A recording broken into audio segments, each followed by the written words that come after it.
When we talk about loans, whether they're construction loans or acquisition loans, we'll often discuss whether the borrower has personally guaranteed the loan, either partially or in full.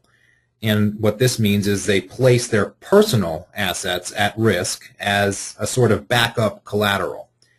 What does it mean to only partially guarantee a loan? And whether it's partially or in full, does a personal guarantee for an amount that's greater than the borrower's net worth have any significance to the lender for amounts beyond their net worth? Well, good questions. Let's say, what is a partial recourse to the borrower? A partial recourse is a situation where I may have a $50 million loan and the property is collateral. In addition, as the borrower, I'm responsible for up to $2 million of that $50 million loan personally against my personal assets, my personal income, etc.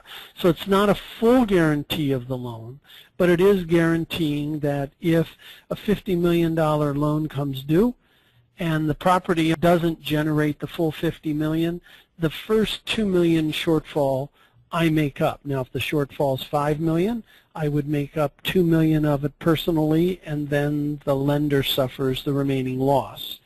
So that's what a partial recourse is. There are also recourses that exist conditionally. The most common are construction guarantees, where I provide full recourse personally for the debt beyond the property up until a certificate of occupancy or some degree of leasing or completion of construction occurs.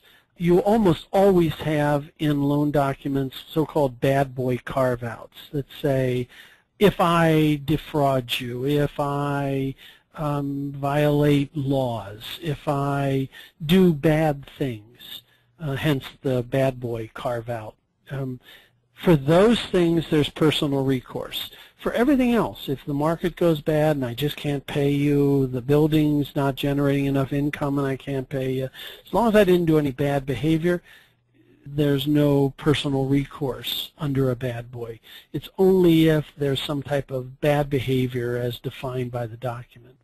So you can have partial. Why does the lender want it? The lender wants it because if the asset isn't enough to cover their loan, they want to have personal assets.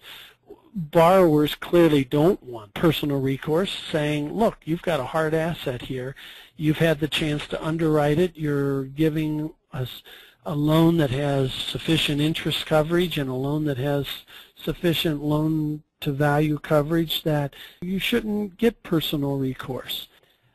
Do lenders value it? It's funny. Lenders absolutely value the idea of it, but one of the things lenders find out is in a bad market, somebody who looks like they have a lot of wealth may not. Namely, imagine somebody who on 5 properties has $10 million equity value in excess of a 90% loan. So there's a person who looks like they have a lot of wealth, but a 10% drop in properties market values in general wipes it all out, and therefore the personal guarantee is not worth anything. Lenders like it because it puts a burden. People undoubtedly think more about a personal guarantee than a property-only guarantee. And lenders like it, even if it is more than what you think their personal wealth is, because who knows what happens between now and then, and it definitely makes you think. On that note, isn't this potential liability on a personal level one of the reasons why a lot of real estate investors and developers will put their assets in their spouse's name?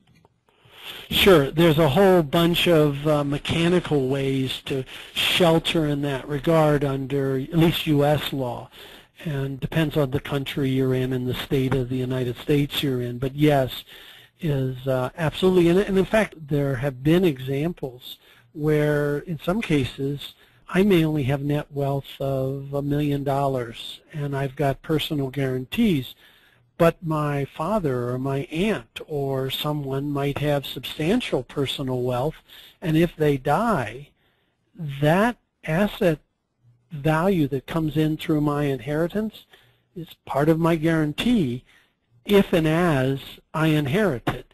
And there have been some tricky times where people in bad markets have been negotiating to get rid of their loans, saying, well, I have no wealth. And then a parent dies, and suddenly they could be quite wealthy, and the negotiations get very tricky. In one sense, a good problem to have. You can imagine, Bruce, where somebody has, you could have $100 million inheritance coming in, and you say, boy, I'm going to be rich, rich, rich forever, and you've got $80 or $90 million of personal guarantees sticking out on a real estate development that you were minutes away from having settled and being free of. And you go, holy cow, my entire inheritance is now going to just go to pay off this lender that was hours away from settling that they have no claim. And it can get quite crazy.